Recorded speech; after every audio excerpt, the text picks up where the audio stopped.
Hello friends, কেমন আছো তোমরা? আজ একটি ব্রেকফাস্ট রেসিপি নিয়ে এলাম তোমাদের জন্যে।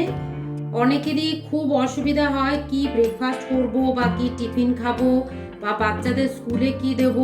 চট জলদি তাড়াতাড়ি বানানোর জন্য ঘরের মধ্যে যেসব জিনিস থাকে তাই দিয়েই তোমরা খুব সহজে তাড়াতাড়ি করে দিতে পারো।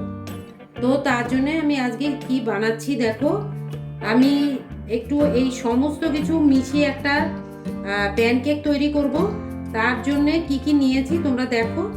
আমি বিনগুলোকে এরকম একদম ছোট ছোট করে কেটে নিয়েছি, আর পেঁয়াজের কিমা করে নিয়েছি, একটু ধনেপাতা আর গাজরটাকে আমি গ্রেট করে নিয়েছি, আর একটু কাঁচা লঙ্কা।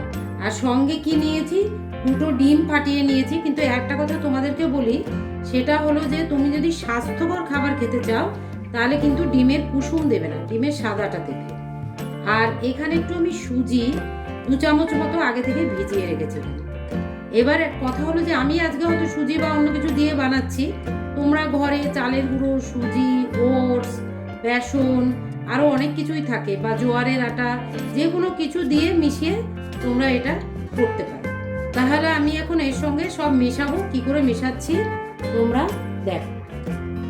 এবার দেখো, আমি যে সুজিটা ভিজিয়ে রেখেছিলাম এর মধ্যে আমি ধীরে ধীরে সমস্ত কিছু অ্যাড করব। আমি প্রথমেই এর মধ্যে সুজির মধ্যে 1 চামচ চালের গুঁড়ো দিয়ে দেব, আর একটুখানি আমি ময়দা দেব। ময়দা বললাম তো তোমরা যা খুশি মেশাতে পারো, মিশিয়ে এটা তৈরি করা যায়। একটু ময়দা দিয়ে দিলাম। আচ্ছা, তারপরে আমি কি করব, এর মধ্যে এই ডিমটা দিয়ে দিচ্ছি। 2টো ডিম আমি নিয়েছি। অল্প করে করতে চাইলে 1টা ডিম দিলেও হয়ে যাবে। এটাকে প্রথমে একটু মিশিয়ে নিচ্ছি।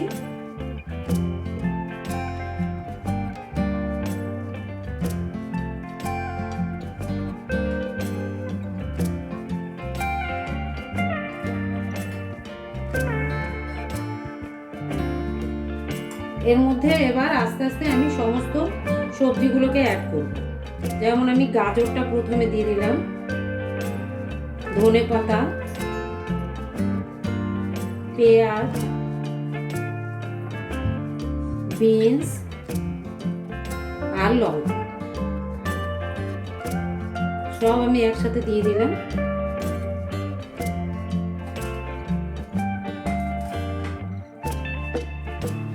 এটাকে এবার মিক্স করতে হবে। যদি মিক্স করে মনে হয় যে আমার ব্যাটারটা ঠিকঠাক হয়নি, তখন একটুখানি জল দিয়ে থিকনেসটাকে ঠিক করে নিতে হবে।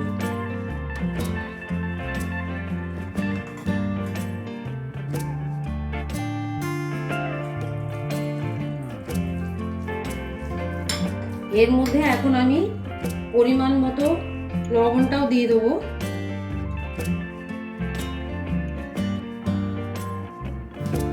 দিয়ে দিলাম। আর একটু যেটা আমি দিচ্ছি সেটা হচ্ছে একটুখানি গরম মশলা গুঁড়ো।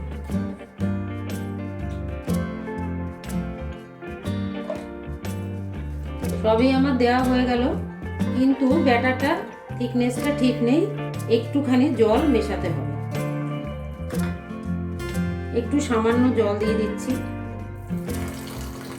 অল্প অল্প করে জল মেশাবে, কারণ বেশি হয়ে গেলে কিন্তু মুশকিল। এটা একটু ঘন ব্যাটারই হবে।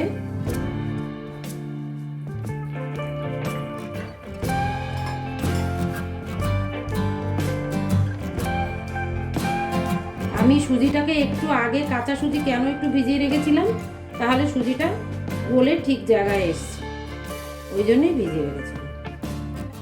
তাহলে ব্যাটারটা কেমন দাঁড়ালো, এরকম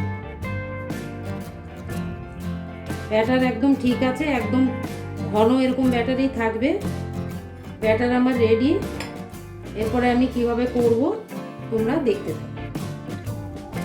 দেখো তোমরা, আমি ফ্রাইং প্যান বসিয়ে দিয়েছি। ফ্রাইং প্যান গরম হয়ে গেছে। এবার আমি এতে 1 চামচ তেল দিয়ে দিচ্ছি।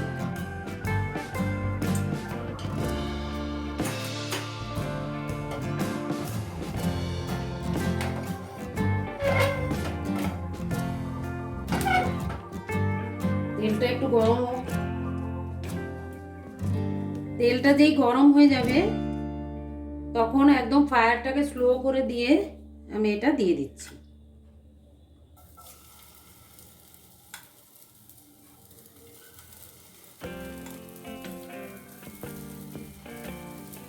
একদম মোটা করে দিতে হবে।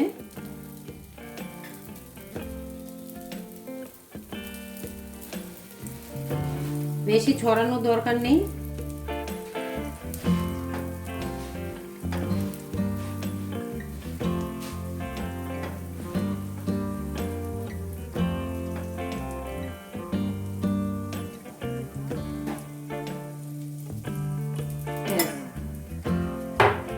দেওয়া হয়ে গেল, এবার ঢেকে স্লো ফায়ারে এটা হতে দিতে হবে।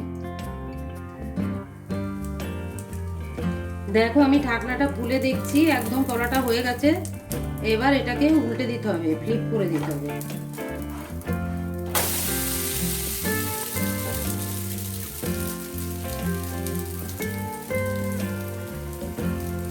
আবার ঢাকা দিয়ে দেবো।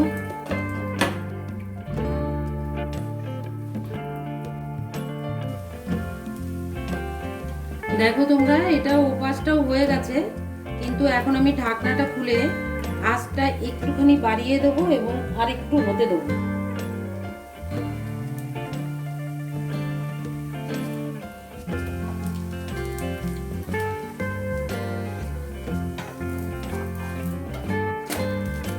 কি সুন্দর হয়েছে দেখো। দেখো একদম পারফেক্ট হয়ে গেছে, দুদিকেই ঠিকঠাক হয়ে গেছে। এবার আমি এটা নামিয়ে তোমাদেরকে দেখাচ্ছি। দেখো ফ্রেন্ডস, কি সুন্দর হয়েছে। আমি এটা নামিয়ে এরকম পিস পিস করে কেটেও দিয়েছি, খুব সুন্দর হয়েছে। আর এটা তো মানে খেতে তো খুবই ভালো এবং পেটও খুব ভরে যায়। তোমরা এইভাবে করে অবশ্যই খাবে এবং বাচ্চাদেরও দিতে পারো। কমেন্ট করে জানাবে অবশ্যই কেমন লাগলো। আর চ্যানেল সাবস্ক্রাইব করবে। এছাড়া তো ফিটনেস চ্যানেল লিঙ্ক দেওয়াই থাকবে ডেসক্রিপশন বক্সে, ওটাও তোমরা সাবস্ক্রাইব করবে। এক্সারসাইজ করবে, হেলদি খাবার খাবে এবং ভালো থাকবে। Thank you for watching. Take care. Bye by.